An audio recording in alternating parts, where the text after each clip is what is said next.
Sunrisers Hyderabad के captain PAT Cummins अपने बल्लेबाजों से बहुत ज्यादा नाराज दिखाई दे रहे हैं। और हो भी क्यों ना, क्योंकि सनराइजर्स हैदराबाद की टीम के जिस तरीके से बल्लेबाजों ने परफॉर्मेंस किया है वो तो बहुत ही हास्यास्पद रहा है। खासतौर पर ईशान किशन और नीतीश कुमार रेड्डी का जो परफॉर्मेंस रहा है वो मतलब कहने लायक नहीं है परफॉर्मेंस। ईशान किशन भी बहुत ही खराब बल्लेबाजी करी है। पहले मैच में उन्होंने सेंचुरी ठोकी थी, उसके बाद से लगातार फ्लॉप होते जा रहे हैं ईशान किशन, और ऐसा लग रहा है कि ईशान किशन को अगले मैच से ड्रॉप भी किया जा सकता है। ईशान किशन की जगह पर किसी दूसरे बल्लेबाज को लाया जा सकता है। नीतीश कुमार रेड्डी भी, मतलब पिछले साल इनका परफॉर्मेंस देखिए नीतीश कुमार रेड्डी का, मतलब किस तरह से नीतीश कुमार रेड्डी ने परफॉर्मेंस किया था। लेकिन इस साल नीतीश कुमार रेड्डी को आप लोग देखिए, वही नीतीश कुमार रेड्डी सनराइजर्स हैदराबाद की टीम के ऊपर बोझ पड़े हुए। गेंदबाजी तो ये कर ही नहीं रहे, बल्लेबाजी से भी उस तरह का इंपैक्ट नहीं दिखा रहे, और बल्लेबाजी से जिस मैच में इंपैक्ट भी दिखाया, स्ट्राइक रेट उनका उस तरह का नहीं रहा है जिस तरह का स्ट्राइक रेट इनका पिछले साल था। और आपको एक बात माननी पड़ेगी, जैसे ही खिलाड़ियों को सक्सेस मिल जाता है ना एक आधे सीजन, उसके बाद से खिलाड़ी प्रैक्टिस करना, मेहनत करना छोड़ देते हैं। तो बहुत ज्यादा इससे नाखुश है पैट कमिंस, बहुत ज्यादा जो है मतलब पैट कमिंस हेजिटेशन में है कि भाई पिछले साल ये टीम जो है वो मतलब फाइनल तक पहुंची थी, फाइनल की दूसरी मतलब आईपीएल की सर्वश्रेष्ठ टीमों में से दूसरे पोजीशन पे ये टीम रही थी केकेआर के बाद, रनर अप टीम रही थी। लेकिन इस साल ये टीम जो है मतलब क्वालिफाई के लाले पड़ रहे हैं। अब तो क्वालिफाई बहुत ज्यादा मुश्किल हो चुकी है। सनराइजर्स हैदराबाद की टीम के क्वालिफाई बहुत ज्यादा मुश्किल हो चुके हैं। 7 मैच में से सिर्फ और सिर्फ 2 मैच जीते हैं। यदि अब एसआरएच की टीम को क्वालिफाई करना है, जो आने वाले 7 मैचेज है, कम से कम उस मैचों में से 6 मैच तो जीतनी ही पड़ेगी, तब जाकर के एसआरएच की टीम क्वालिफाई करेगी। ऐसा हम ये नहीं कह सकते ऐसा नहीं होता है, ऐसा होता है। कई बार हम लोगों ने इस तरह के चमत्कार होते हुए देखे हैं, लेकिन ये अब बहुत ज्यादा मुश्किल है, बहुत ज्यादा टफ काम है। भाई 7 मैच में से 6 मैच आपको जीतने हैं, जान प्राण की बाजी लगानी पड़ेगी। इसके लिए सारे खिलाड़ियों का फॉर्म में आना बहुत ज्यादा जरूरी है।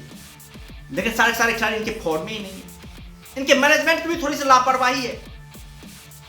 जिस तरीके से 1-2 मैच हारने के बाद इनके खिलाड़ियों के माइंड में वो रक्षात्मक अप्रोच घसेरा गया है, वो मतलब बहुत ज्यादा सर बना के, भाई सनराइजर्स हैदराबाद की टीम अटैकिंग खेलने के लिए जानी जाती है। इसके पास उस टाइप के ही बल्लेबाज है जो अटैकिंग मूड के बल्लेबाज है।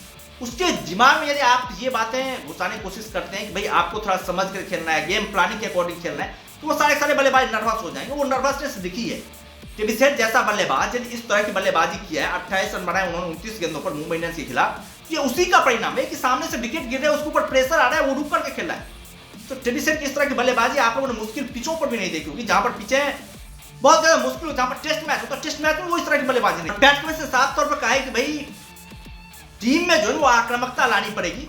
बल्लेबाजों के जहन में जो द्वंद्व फंसा हुआ है ना, जो दोहरे रवैये के साथ बल्लेबाजी करे, उस दोहरे रवैये को बल्लेबाजों को मिटाना पड़ेगा, सकारात्मक माइंडसेट के साथ खेलना पड़ेगा, और अब सब कुछ दो पे जो हमें झोंकना पड़ेगा, तब जाकर के सनराइजर्स हैदराबाद की टीम वापसी कर पाएगी। हर एक खिलाड़ी को रिस्पॉन्सिबिलिटी लेनी पड़ेगी। हर एक खिलाड़ियों को कोई गैर जिम्मेदारी तरीके से जो शॉट नहीं खेलेगा, सब जिम्मेदारी के साथ शॉट खेलेगा, सब जिम्मेदारी के तरीके से बल्लेबाजी करेंगे, तब जाकर सनराइजर्स हैदराबाद की टीम कमबैक कर पाएगी। तेज गेंदबाजों ने भी इस बार धोखा दिया सनराइजर्स हैदराबाद की टीम को।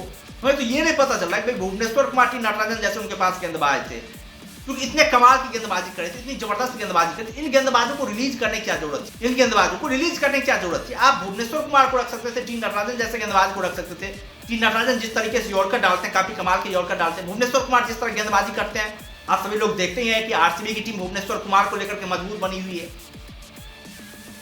यदि होते सनराइजर्स हैदराबाद की टीम में, तो शायद सनराइजर्स हैदराबाद की टीम की स्थिति जो है ना वो शानदार होती है। और पिछले साल इसलिए स्थिति अच्छी थी क्योंकि भुवनेश्वर कुमार थे वहां पर। तो गेंदबाजी में ये होता था, मतलब कम स्कोर भी बनाती थी एसआरएच की टीम, तो पैट कमिंस और भुवनेश्वर कुमार संभाल लेते थे।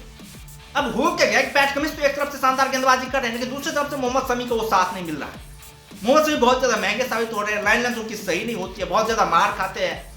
हर्षल पटेल उस तरह गेंदबाजी नहीं कर पा रहे हैं, स्पिनरों को उस तरह का साथ नहीं मिल पा रहा है। जिशान अंसारी के ऊपर भरोसा भी किया, जिशान अंसारी 1-2 मैचों में शानदार गेंदबाजी की, उसके बाद जिशान अंसारी को भी मार पड़ रही है। तो ये जो है ना, ये सनराइजर्स हैदराबाद की टीम के लिए थोड़ा सा दुविधाजनक बना हुआ है कि भाई उनके सारे खिलाड़ी एक स्टेप में परफॉर्मेंस नहीं कर पा रहे। और इसी बात की चिंता पैट कमिंस ने जाहिर करी है कि भाई यदि सारे के सारे खिलाड़ियों को जो है ना एक साथ परफॉर्मेंस करते हैं, एक साथ एकजुटता के साथ परफॉर्मेंस करते हैं, तब जाकर के सनराइजर्स हैदराबाद की टीम वापसी कर पाई, तब जाकर के सनराइजर्स हैदराबाद की टीम अभी भी वो दमखम रखती है कि अभी भी हम तो क्वालिफाई कर सकते हैं। नहीं तो यदि गलती करी सनराइजर्स हैदराबाद की टीम तो अब क्वालिफाई करने के कोई चांस नहीं। अब सनराइजर्स हैदराबाद की टीम बहुत ज्यादा पीछे रह पाएगी क्वालिफाई। ये सनराइजर्स हैदराबाद की टीम का कहना है, उनके कैप्टन पैट कमिंस का कहना है। लेकिन कहने से कुछ नहीं होगा, खिलाड़ियों को मतलब अब तो ऐसा लग रहा है कि अब बदलाव जरूरी है भाई। नीतीश कुमार रेड्डी और ईशान किशन जैसे खिलाड़ी को 1-2 मैच में बैठाना चाहिए, ताकि इनको भी लगे कि भाई साहब कुछ ना कुछ जो परफॉर्मेंस करना पड़ेगा। नहीं तो अब जाकर के जो है ईशान किशन जैसे खिलाड़ी को टीम से हटाया गया तो आप समझिए कि भाई ईशान किशन का करियर जो है पूरी तरीके से बर्बाद हो गया। फिर टीम इंडिया में वापसी करने की जो संभावनाएं भी है ना, उसके ऊपर भी पानी फिर जाएगा।